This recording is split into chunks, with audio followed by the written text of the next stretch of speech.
friends. I'm Karen, and this is the Family Food for Moms podcast. We're talking about inspiration for family cooking and dining. I'm going to be starting a new series, although it won't be consecutive. I'll just do an episode now and then on an ingredient that I think is very significant and is worth learning more about. Today we're going to talk about Parmigiano Reggiano. Any Italians out there? I hope I'm saying it correctly. But this is a wonderful cheese and so valuable to our health. So I want to talk more about the history of Parmigiano Reggiano, what it is exactly, how it's made, and then what you can use it for. And of course, using it in your food makes it truly delicious. So let's get started. I love this cheese because it's a raw milk cheese. It's made from raw milk. It's well aged, so it's got all the good stuff in it, and it's so delicious. I used to buy finely grated Parmesan cheese, pre-grated, and it was just easier to have a jar of that in the fridge and just grab it whenever I needed to for pasta or in cooking. But I realized that all you need is a tiny little grater and a block of Parmigiano Reggiano, and then you can get the good stuff very easily. So you just use one of those small fine graters to grate it over whatever you're working with. So let's talk about the history of Parmigiano Reggiano. It's one of the oldest cheeses in the world and also one of the most well known. Its origins go back over 900 years to regions of northern Italy, Parma, Modena, Bologna. So in the Middle Ages, around the 12th century, monks began producing a hard cheese which was good for long-term storage and also easy to transport in those days. And this was very similar to Parmigiano Reggiano. It was referred to as Cassius, I think that's how you say it, which is Latin for cheese. And it was made in an Italian town near Parma. Then by the 14th and 15th centuries, it was becoming more popular and was produced on a larger scale. It was well known for its long aging process and its unique characteristics, which set it apart from other cheeses of the time. The nobility in Italy, wealthy people used it. Leonardo da Vinci was definitely a fan. Then in 1934, the term Parmigiano Reggiano was registered as a protected item under Italian law, meaning that only cheese produced in that particular area could be called that. Today, Parmigiano Reggiano is produced in hundreds of dairies in the region. It's a staple of Italian cuisine and cooking. And it's also internationally recognized. I'm sure that you've been able to try it. It's exported worldwide. And what's special about this cheese is it shows us the commitment of those Italian cheesemakers to preserving the centuries-old tradition. So it gets its name from the two key regions in Italy, Parma and Reggio Emilia. The name's derived from the combination of these two names, and that's always been a significant part of the cheese's production zone. Let's talk about how Parmigiano Reggiano is made. This process has been passed down the generations for centuries, and the steps are highly specific and must be adhered to meet the stringent requirements of this particular cheese. So, milk collection. It's made from raw or unpasteurized cow's milk. And it must come from cows that are fed specific things from the region, specific grasses and hay, to ensure that the milk is high quality and has that specific flavor. The milk's collected twice daily, and the process of making the cheese begins soon after milking, so there's the highest nutritional value in the cheese. Then mixing the milk. The day's milk is combined with leftover whey from the previous day's cheese making. So the whey contains natural bacteria, and this helps to ferment the cheese. So the milk and whey mixture is put into large copper vats for heating. It's gently heated to about 35 degrees Celsius, 95 degrees Fahrenheit. Then they add a natural rennet, which is an enzyme used to curdle milk. Now, you get vegetarian rennet and then you get animal rennet, which is from the lining of a calf's stomach. In Europe, most of the cheese is made with animal rennet. Now, it's easy for us to think that vegetarian rennet would be healthier, but actually, this one is often genetically modified and is not as healthy as the traditional animal rennet. So, Parmigiano Reggiano is not a vegetarian cheese because it's made with the animal rennet, and I think that adds to the richness of the flavor. So, the rennet is used to curdle the milk or to make it coagulate. And it separates it into curds and whey, into that solid and then the liquid.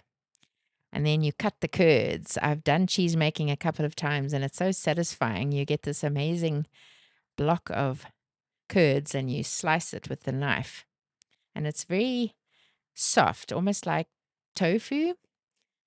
So you cut it into small pieces, and they use special tools for that. And in this one, they cut the curds into the size of a grain of rice, which is very small.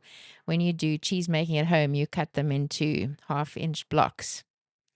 So these tiny bits of curd help to release more whey and ensure that dry, desired texture of the Parmigiano Reggiano.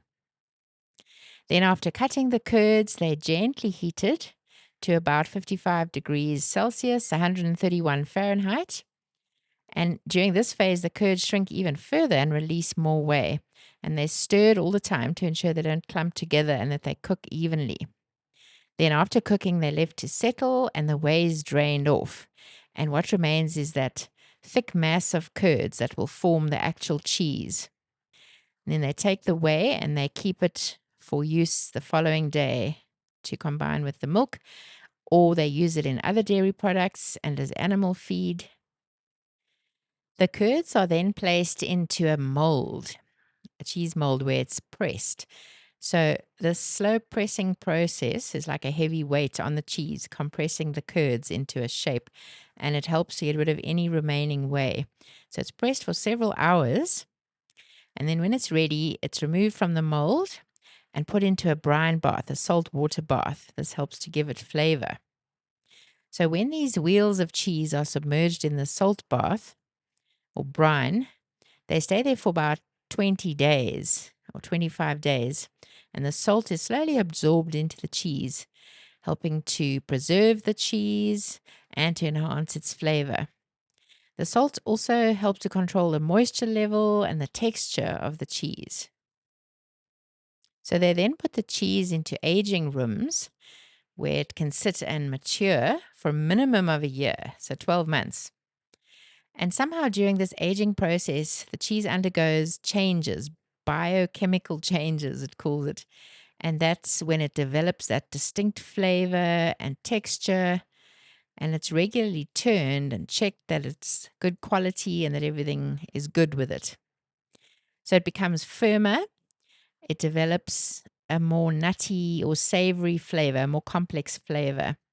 Some Parmigiano Reggiano cheeses are aged for 24 or 36 or even longer months. And that enhances that depth of flavor and texture. And each wheel of Parmigiano Reggiano is inspected by experts at various stages of the aging process. There's a signature stamp which indicates the cheese's authenticity that you can look for on any Parmigiano Reggiano wedge that you buy. A special tool is used to tap the wheel, and that's how they check the quality. If it's a high quality wheel of cheese, then it produces this solid, clear sound that they know what to look for. So after it's aged, it's carefully examined, and if it passes the quality test, then it's marked with the name Parmigiano Reggiano, and it's officially the cheese. There's the seal of authenticity, and it also includes the year of production. So this entire process ensures that this cheese remains one of the world's most prized and sought after for its exceptional quality and taste.